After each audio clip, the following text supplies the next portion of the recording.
ലോക്സഭാ തെരഞ്ഞെടുപ്പിൽ ചുട്ടുപൊള്ളുന്നത് തൃശൂരോ വയനാടോ? ഇതുവരെ തൃശൂരിലേക്ക് ഉറ്റുനോക്കിയവർ ഇപ്പോൾ അതിശയത്തോടെ നോക്കുന്നത് വയനാട്ടിലേക്കാണ്. യഥാർത്ഥ തെരഞ്ഞെടുപ്പ് ചൂടുവരാൻ പോകുന്നതേയുള്ളൂ. പക്ഷേ തൃശൂരല്ല വേദി, അത് വയനാടാണ്. കോൺഗ്രസ് രാഹുലിനെ തന്നെ സ്ഥാനാർത്ഥിയാക്കുന്നു. ആനി രാജയും LDFനായി രംഗത്തുണ്ട്. വയനാട് മണ്ഡലത്തിൽ ഇത്തവണ BJPക്കായി പോരാടാൻ സംസ്ഥാന അധ്യക്ഷൻ കെ സുരേന്ദ്രന്റെ പേര് നിർദ്ദേശിച്ചിരിക്കുന്നു.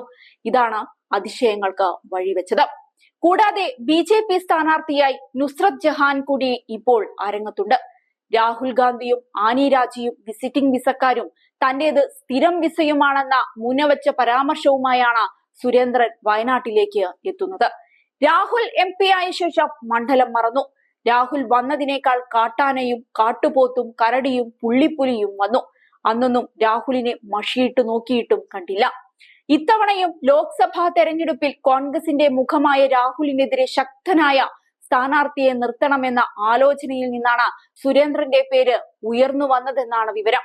പ്രധാനമന്ത്രി നരേന്ദ്രമോദി തന്നെയാണ് ഈ നിർദ്ദേശം മുന്നോട്ട് വെച്ചതും. വയനാട്ടിൽ സ്ഥാനാർത്ഥിയായി പരിഗണിക്കുന്ന കാര്യം പാർട്ടി ദേശീയ നേതൃത്വം തന്നെ സുരേന്ദ്രനെ കഴിഞ്ഞയാഴ്ച ഡൽഹിയിലേക്ക് വിളിപ്പിച്ച് വിശദീകരിച്ചിരുന്നു.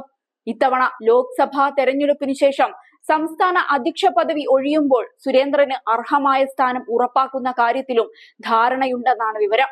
സംഘടനാ തലത്തിലോ ഭരണ സംവിധാനത്തിലോ സുരേന്ദ്രന് അർഹമായ പരിഗണന ഉറപ്പാക്കും. രാജ്യസഭാ MP സ്ഥാനവും കേന്ദ്രമന്ത്രിസഭയിൽ അംഗത്വവും ഉൾപ്പെടെ പാർട്ടിയുടെ പരിഗണനയിലുണ്ടെന്നാണ് മാധ്യമങ്ങളുടെ റിപ്പോർട്ട്. കോൺഗ്രസിന് വലിയ മേൽക്കൈയുള്ള BJPക്ക് 8% താഴെ മാത്രം വോട്ട് വിഹിതമുള്ള മണ്ഡലത്തിലേക്ക് സംസ്ഥാന അധ്യക്ഷനെ BJP നേതൃത്വം നിയോഗിക്കുന്നത് വ്യക്തമായ ചില ലക്ഷ്യങ്ങളോടെയാണ്. വയനാട്ടിൽ കഴിഞ്ഞ തവണ രാഹുൽ ഗാന്ധിക്ക് ലഭിച്ച മൃഗീയ ഭൂരിപക്ഷം കുറയ്ക്കുകയും അദ്ദേഹത്തെ പ്രചരണത്തിൽ പരമാവധി വയനാട്ടിൽ തന്നെ തളച്ചിടുകയുമാണ് പ്രധാന ലക്ഷ്യം. സുരേന്ദ്രനെ സ്ഥാനാർത്ഥിയായി പ്രഖ്യാപിച്ചതോടെ ഇത്തവണ വയനാട്ടിൽ പ്രചരണ ചൂടേറുമെന്ന് ഉറപ്പായി കഴിഞ്ഞു. BJPയുടെ ദേശീയ നേതാക്കളും താരപ്രചാരകരും ഇക്കുറി സുരേന്ദ്രനായി രംഗത്തിറങ്ങും. 2019 ലോക്സഭാ തെരഞ്ഞെടുപ്പിൽ രാഹുലിനെതിരെ NDAക്കായി BDJS അധ്യക്ഷൻ തുഷാർ വെള്ളാപ്പള്ളിയാണ് മത്സരിച്ചത്.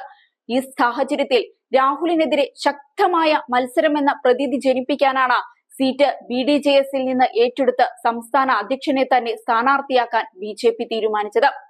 അതേസമയം വയനാട്ടിൽ CPIയുടെ സ്ഥാനാർത്ഥിത്വത്തിന് യാതൊരു പ്രസക്തിയുമില്ലെന്നാണ് കെ സുരേന്ദ്രൻ കഴിഞ്ഞ ദിവസം പറഞ്ഞത്.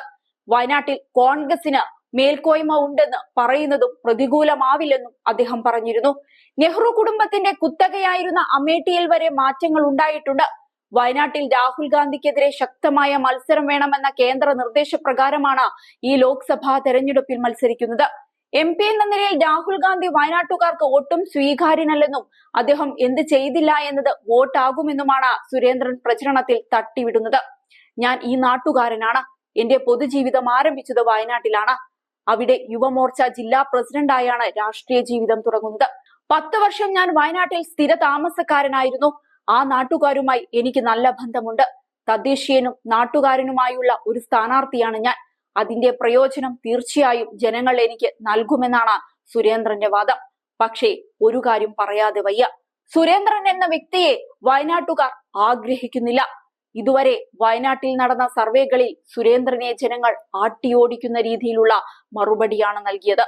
അതുകൊണ്ട് വയനാട്ടിൽ സുരേന്ദ്രൻ നല്ലവണ്ണം വിയർക്കേണ്ടി വരും.